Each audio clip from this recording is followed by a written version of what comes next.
ফিরে এলাম বিরতির পর। এবার যে খবরে নজর রাখবো, নন্দীগ্রাম, সেখানে বিজেপির পার্টি অফিসে আগুন লাগানোর অভিযোগ উঠল। আগুন লাগানোর অভিযোগ তৃণমূলের বিরুদ্ধে।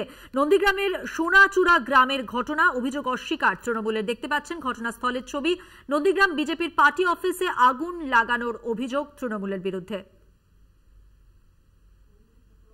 সৌমজিৎ চট্টোপাধ্যায় টেলিফোন লাইনে আমাদের সঙ্গে রয়েছেন, আমাদের প্রতিনিধি।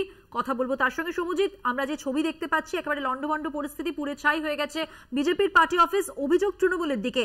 ঠিক কি জানা যাচ্ছে, কি হয়েছে, কি পরিস্থিতি?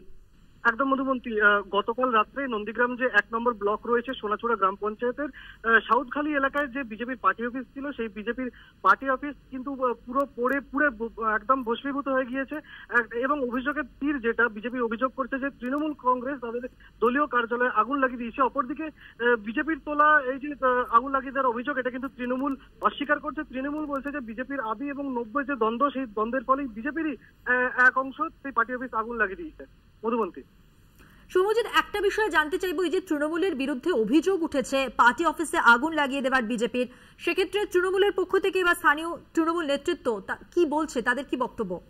দেখো, নন্দীগ্রামের 1 নম্বর পঞ্চায়েত সমিতির যে সহ সভাপতি জয়ন্তী মণ্ডল, তিনি কিন্তু বিজেপির গোষ্ঠীদ্বন্দ্বের কথা তুলে আনছেন। তিনি বলছেন যে বিজেপির এক অংশ গোষ্ঠীদ্বন্দ্বের জন্য ওই দলীয় কার্যালয়ে আগুন লাগিয়ে দেয় এবং ওই দলীয় কার্যালয় পুরোটাই পুড়ে যায়। মধুমন্তী, ধন্যবাদ সৌমজিৎ। কথা বললাম আমাদের প্রতিনিধি সৌমজিৎ চট্টোপাধ্যায়ের সঙ্গে। নন্দীগ্রামে বিজেপির পার্টি অফিস পুড়ে ছাই, আগুন লাগানোর অভিযোগ তৃণমূলের বিরুদ্ধে। নন্দীগ্রামের সোনাচূড়া গ্রামের ঘটনা, অভিযোগ অস্বীকার করেছে তৃণমূল।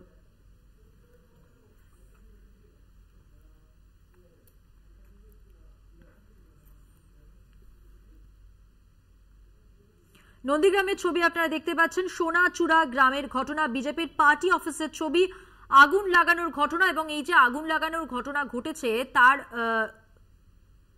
তার বিরুদ্ধে তৃণমূলের বিরুদ্ধে অভিযোগ বিজেপির, যে এই আগুন তৃণমূলের পক্ষ থেকে লাগানো হয়েছে। বিজেপির পার্টি অফিসে আগুন লাগানোর অভিযোগ তৃণমূলের বিরুদ্ধে, যদিও সেই অভিযোগ অস্বীকার তৃণমূলের।